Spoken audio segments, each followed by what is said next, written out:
The show starts with a young boy dreaming about his grandpa's Hina dolls and gaining aspiration to pursue his path. However, one of his friends didn't like his obsession with dolls and told him that he was acting like a girl. As he wakes up from his dream, Wakano Gojo greets the doll he has created and goes downstairs for breakfast. Since his parents passed away, he's been living with his grandpa and is following in his footsteps to become a great Hina doll artisan someday.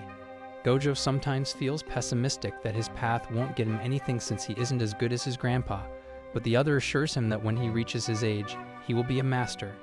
Gojo understands that he is still quite young to be considered a great artisan and resolves to become someone who people will admire. As he has taken admission in high school, his grandpa asks whether he has friends, and Gojo, trying to hide his embarrassment, assures him that he has gained quite a few, and the reason he doesn't talk to them much is that they are busy with their gym activities. His grandpa is relieved to hear this. Though the lie is visible on his face, in reality, he doesn't have any friends. At school, all the students have different preferences, and he has a really hard time initiating a conversation with them. And whenever he does, it fails. Suddenly, a female student bumps into his desk, and she finds ink on his hand, mistaken that she injured him. Gojo is extremely shy and even more around women, and he excuses himself by saying that he is fine. As the other goes away, he doesn't believe that he talked to someone as beautiful as Kitagawa. On the other hand, the girls are chatting between them, and Kitagawa informs them about a certain boy hitting on her. The two hit quite well initially, but the moment he insulted her for being an otaku, she ditched him because she didn't believe anyone had the right to criticize one's preferences. Hearing this, Gojo is impressed that she respects her preferences this much. Some of the boys ask Gojo to do their task of cleaning the class, and since he is extremely shy, he accepts their request right away. Kitagawa barges in and starts helping him. Gojo insists that she leaves the work to him, but the other informs him that it is the boys' turn who ran away from their duty. She criticizes Gojo for being nice to them and notifies him that the others are just using him for personal gain. She instructs him to decline their request next time. As he gets home and gets back to work, the sewing machine stops working, and he will have to wait to continue. The following day in his class, Gojo is playing with his doll, and suddenly, Kitagawa enters. After she inquires about it and he informs her of it, Kitagawa is impressed that he is good at sewing and starts taking her clothes off to reveal that she has made a dress as well to cosplay her favorite character. However, Gojo's feedback proves too much for her, and he has to apologize for making her feel bad about her sewing. Since he is good at it, the other requests to make a cosplay outfit for her, and since she is the only one who praises him for his skill, Gojo accepts her request. When Kitagawa reveals her desire to cosplay her favorite character, Shizuku, from an erotic visual novel, Gojo asks about the title, but it is too long for him to grasp it fully. Kitagawa is so excited that she reveals everything about the game, even informing him that the game has various questionable stuff that might get one into trouble for trying them out in real life. Gojo doesn't get anything she is saying because he has never played the game, while the other is enthusiastically drowned in explaining stuff to him.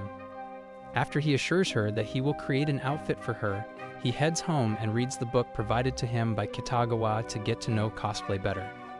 He is astonished when he finds out that he will have to measure her in underwear.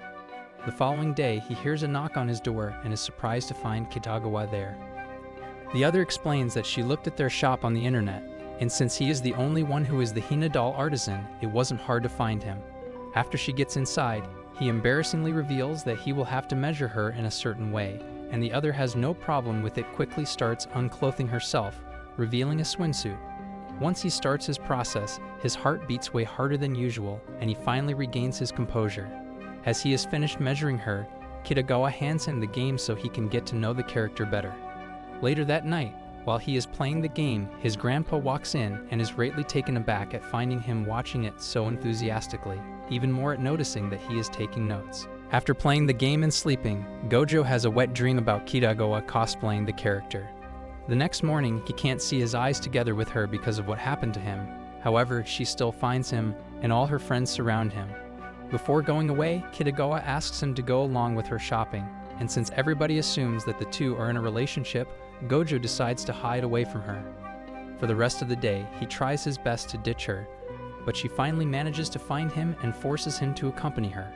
Kitagawa is surprised when she finds out that he has studied the character so much that he knows vivid detail, and the two head to buy a wig for her. Kitagawa is amazed to find that he knows so much about the character, even more than her, making her slightly embarrassed at this. After they are finished, the two head to buy lingerie, and Gojo is flustered at just being there. Kitagawa teases him, but he regains his composure. After they are finished shopping and head out of the shop, their presence is met with envious gazes, and after Gojo informs her about a lewd scene from the game in public, the people are even more weirded out at this.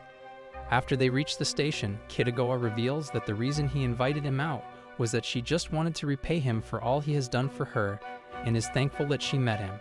However, she doesn't have much time left to talk to him right now as the train is about to depart, and she notifies him about the event where she will be cosplaying the character. Gojo is astonished to find that he doesn't have much time left to make the outfit. On his way back, Gojo doesn't feel he is up to the task of making the outfit in just 2 weeks and wonders whether he is even cut out for the job. Regardless of how he feels, he has no choice but to finish his project now that he is taken in on the job. After he arrives home, his grandpa is surprised that he went out with a friend, and as he lays his eyes on one of the bag's contents, he slips, and Gojo quickly takes him to the nearby hospital. His cousin Miori arrives worriedly and insists that Grandpa spends the time there until he is better. At school, Gojo informs Kitagawa about this, and the other asks whether she can visit him to assist him in cleaning and cooking. However, Gojo assures her that he is more than enough to manage himself. They have an exam coming, and Gojo barely gets time to interact with her. As he finishes writing the paper, he quickly gets back home.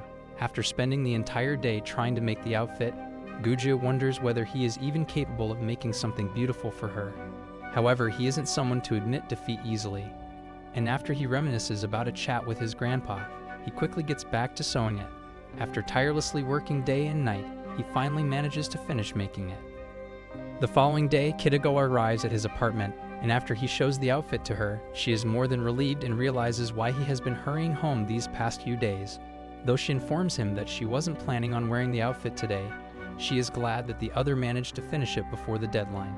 Kitagawa tries out the outfit and is pleased with the results. Kitagawa is even more excited to head to the event and asks Gojo to take some pictures of her.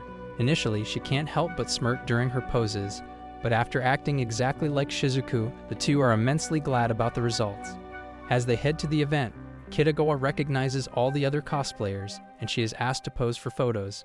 Gojo is glad that she is feeling happy and wonders whether the two will get the opportunity to attend an event together now that their deal is finished.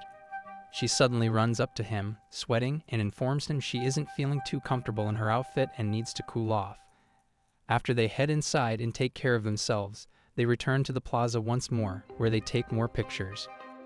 As the photographer is taking the photo, a slight wind is left off her skirt, and Gojo is embarrassed to find that the numbers from the measurement are still there. On their way back, Kitagawa is extremely happy about how their day went and is excited about attending the next event. When she asks the dizzy Gojo about her looks, he responds that she looks beautiful. Hearing this, a blushing amaryllis blooms on her face. After they return to Gojo's home, the two wash up the wig. On the other hand, Goku's grandpa has gotten better, and Miori drives him back. As he enters the house, he is shocked at seeing Gojo carrying an outfit and wonders what he is even trying to put on. Kitagawa soon appears, and the two explain all sorts of things to him. As the two family members discuss the outfit, Kitagawa realizes that she has fallen for Gojo and wonders what she should do in this situation. The following day, a girl arrives at their shop to save herself from the downpour, and after his grandpa informs Gojo about the guest, he gets suspicious that it is some burglar tricking them. However, as he opens the door, he finds blossom flowers.